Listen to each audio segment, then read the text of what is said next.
Book of Acts, chapter 25.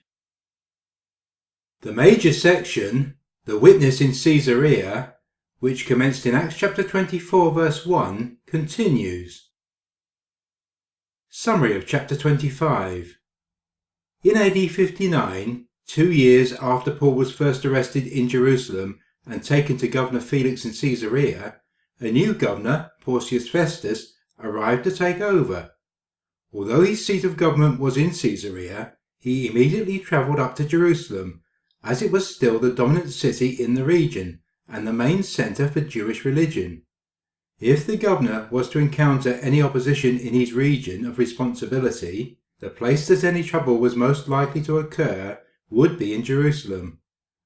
While he was in the city, the Jewish leaders requested he release Paul into their custody for trial, but he refused, as this was not proper procedure under Roman law, and stated they should return to Caesarea with him, where he would try the case himself. About 10 days later, Festus returned to Caesarea, and the Jewish leaders travelled with him. The following day he called Paul before him and heard the charges the Jews laid against him, none of which contravened Roman law, but seemed more a dispute over their religion. In his defence, Paul made reference to the lack of proof they had for any charges, and that it was the resurrection which was at the heart of the issues between him and the Sadducees. Festus could not decide the case, and, wanting to do the Jews a favour, he asked Paul if he would be willing to stand trial in Jerusalem.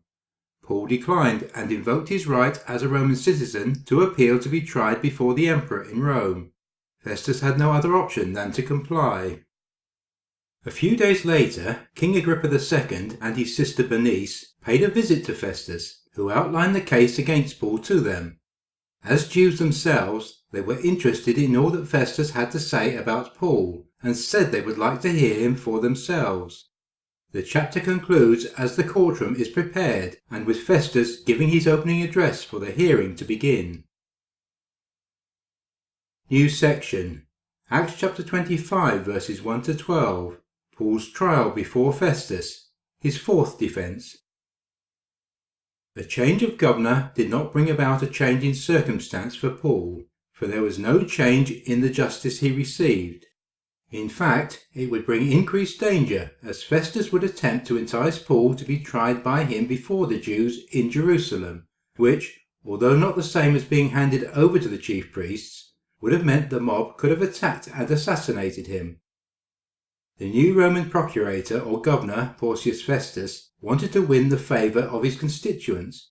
When approached by the Jewish leaders concerning Paul, he at first resisted, but later gave in to their desire to try Paul in Jerusalem. To avoid the fate that awaited him there, Paul invoked his citizens' rights to appeal for a trial before the emperor. Verse 1. 3 days after arriving in the province, Festus went up from Caesarea to Jerusalem, where the chief priests and Jewish leaders appeared before him and presented the charges against Paul. Festus visited Jerusalem just 3 days after arriving in the province, and was immediately asked by the Jews to have Paul handed over to them. He declined, but promised to hear the case immediately he arrived in Caesarea, which he did some 10 days or so later. The chief priests and Jewish leaders probably refers to members of the Sanhedrin. Previously they had cooperated with the 40 or so zealots in their plot against Paul. See Acts 23 verses 12 to 15. Now they themselves plotted against Paul. Verse 3.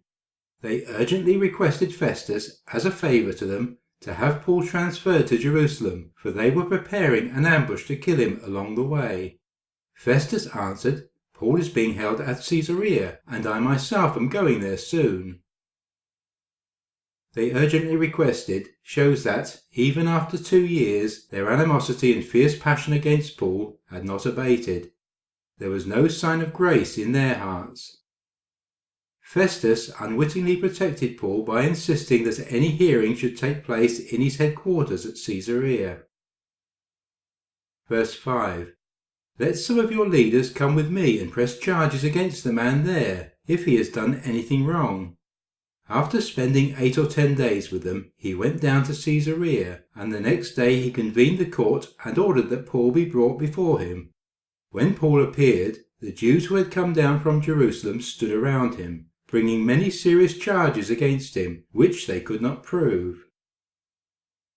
The Jewish leaders had travelled with him, so he called Paul before him the very next day after his arrival. The Jews had positioned themselves around the court in a manner that was intended to intimidate Paul, but it had no impact on him at all. They swarmed around me like bees, but they died out as quickly as burning thorns. In the name of the Lord I cut them off. Psalm 118 verse 12. But it does show what type of men these had become in trying to get their own way, instead of relying on God's judgment. The Jews brought many serious charges against Paul, none of which they could prove, and all of which Paul could refute. Paul's integrity led him to state that he would willingly accept the punishment of the court, verse 11, even death, if he were guilty, but he was innocent and deserved his freedom. Verse 8. Then Paul made his defence.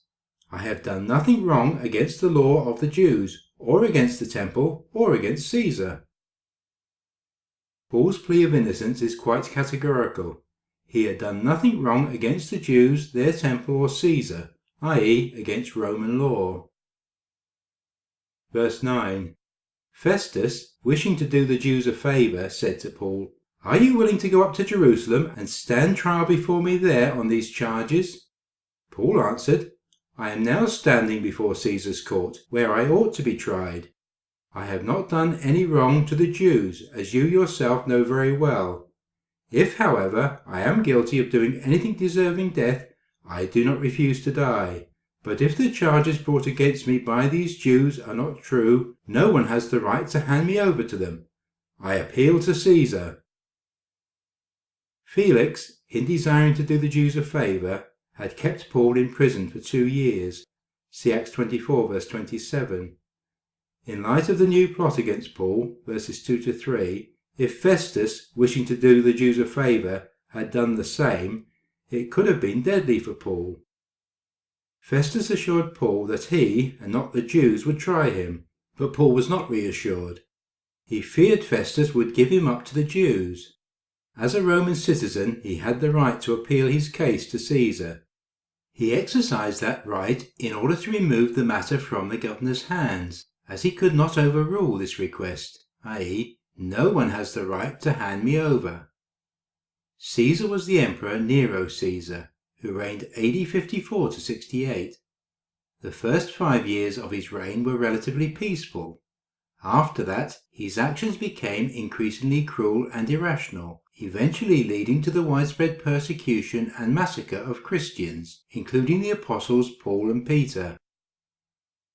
Just as David had fled to the Philistines to escape King Saul, 1 Samuel 27 verse 1, so too Paul had to go, even as a son of Abraham, to Rome to seek protection from the Jewish religious leaders who had sworn before God to protect their own people.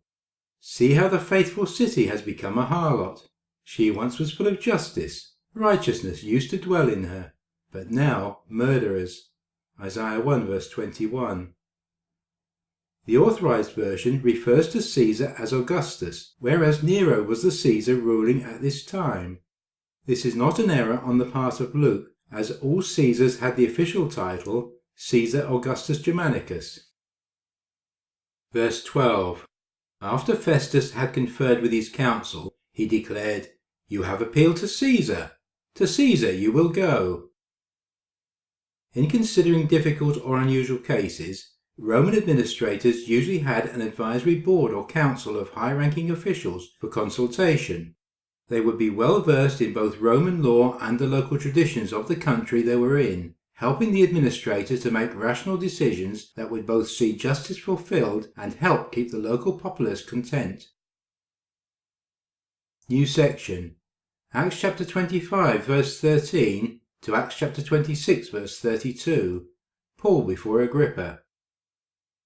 King Agrippa II was a Jew and was interested in hearing Paul, who took the opportunity to proclaim fully and freely the gospel of Jesus, proving that it was the fulfillment of the hope of the Jewish nation and had been written about in Scripture by all the prophets from the time of Moses onward. New subsection. Acts chapter 25 verses 13 to 22. Festus presents the case to King Agrippa II. A visit to Caesarea by the Jewish King Agrippa II afforded Festus an opportunity for a hearing to formulate charges against Paul that he could send with him to Caesar in Rome. Verse 13. A few days later, King Agrippa and Bernice arrived at Caesarea to pay their respects to Festus. King Agrippa was Agrippa II, the great-grandson of Herod the Great, who is referenced in Matthew 2 verse 1 and Luke 1 verse 5. Agrippa II ruled over several minor, primarily Gentile territories. The Emperor Claudius had conferred on Agrippa II rule over the temple in Jerusalem and the right to appoint the high priest. Josephus, Jewish Antiquities 20 verses 222 to 223. He was made king of Chalcis and tetrarch of Trachonitis and Abilene by Claudius Caesar. This region would have included Galilee. He was the nephew of King Herod Agrippa I, who had killed the Apostle James and died at the hands of an angel. See comments made on Acts chapter 12 verse 1. Bernice was the widow of King Agrippa I and the allegedly incestuous sister of Agrippa II. She was her brother's constant companion. She would later marry Polemon, king of Cilicia, but divorced him to return to her brother. She also had an illicit but well-documented relationship with Titus Vespasian, who became emperor just over a year after Nero, although there would be 3 other Caesars ruling in the intervening time. Her sister Drusilla was the wife of the previous governor Felix. Both Agrippa II and Bernice were practicing Jews, although Agrippa's heritage was Edom. See Genesis chapter 36 for how this land was populated by Jacob's older brother Esau. Agrippa was a judge, was fully conversant with Jewish law, and knew of the way, so Paul would be content to stand before him to give his defense. Agrippa would provide Festus with sound advice as to what to write to the emperor about Paul. Pay their respects. Although King Agrippa was appointed directly by the emperor and did not report to the Roman governor, as he had a similar status himself, still it was Agrippa that came to Festus rather than the other way round, as might be expected of one who had a royal title and position. Verse 14. Since they were spending many days there, Festus discussed Paul's case with the king. He said, "There is a man here whom Felix left as a prisoner.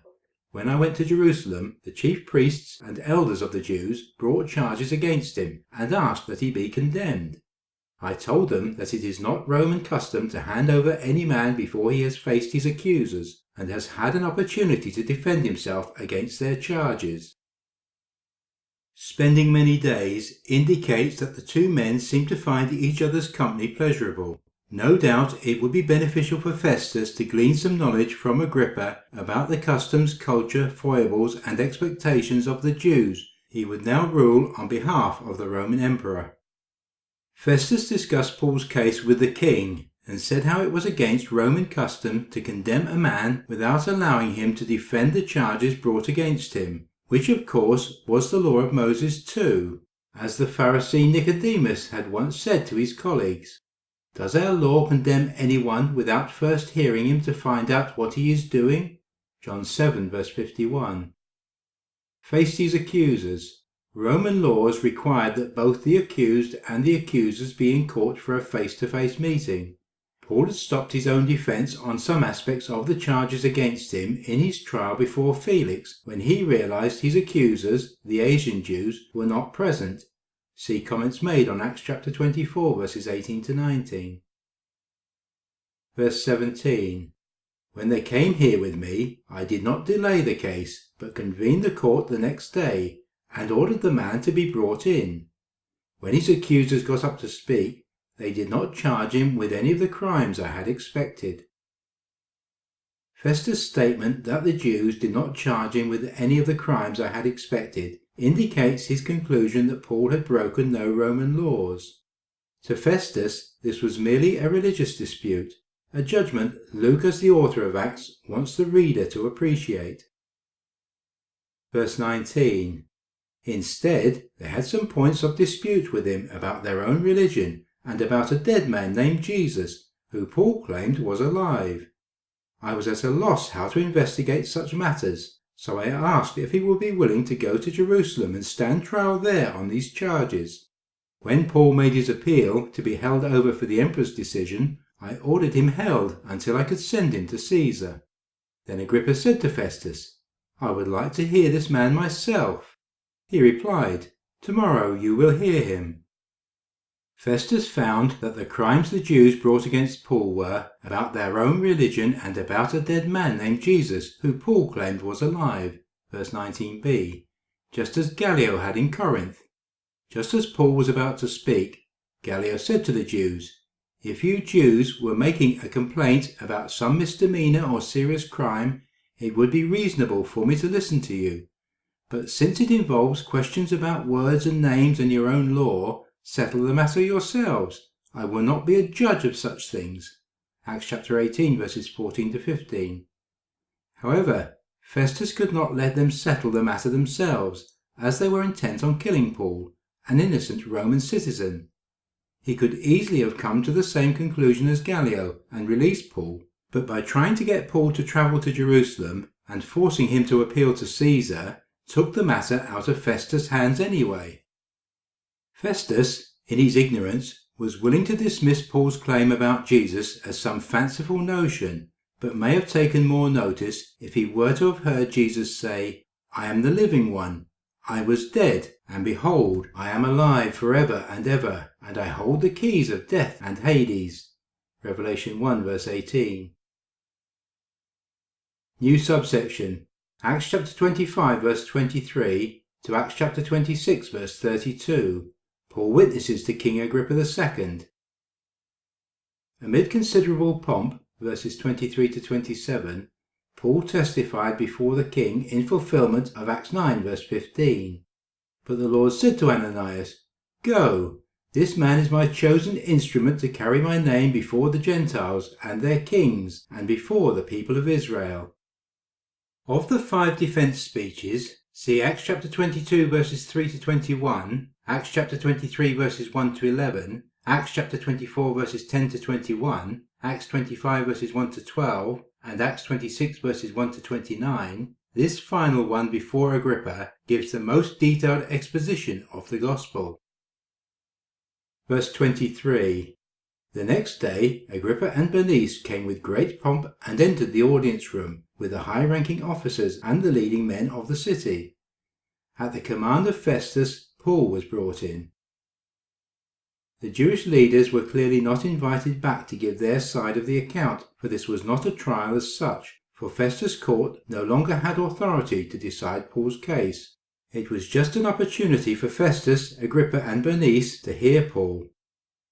There were also a significant number of others in the room, giving Paul an audience for his gospel proclamation. Verse 24. Festus said, King Agrippa, and all who are present with us, you see this man. The whole Jewish community has petitioned me about him in Jerusalem and here in Caesarea, shouting that he ought not to live any longer. In the Greek, this is clearly addressed only to the males in the audience. Clearly Festus did not see his court as a place for women. Verse 25. I found he had done nothing deserving of death, but because he made his appeal to the emperor, I decided to send him to Rome. But I have nothing definite to write to his majesty about him. Therefore, I have brought him before all of you, and especially before you, King Agrippa, so that as a result of this investigation, I may have something to write, for I think it is unreasonable to send on a prisoner without specifying the charges against him. Decided to send him to Rome. Since Paul had appealed to Caesar, Festus had no choice but to send Paul to the emperor in Rome. To do otherwise would have brought serious problems for him. However, he was still at a loss as to what he could write to Nero, and was hoping this hearing would provide some clues as to what the charges were that warranted taking up the emperor's valuable time. Acts chapter 25 ends.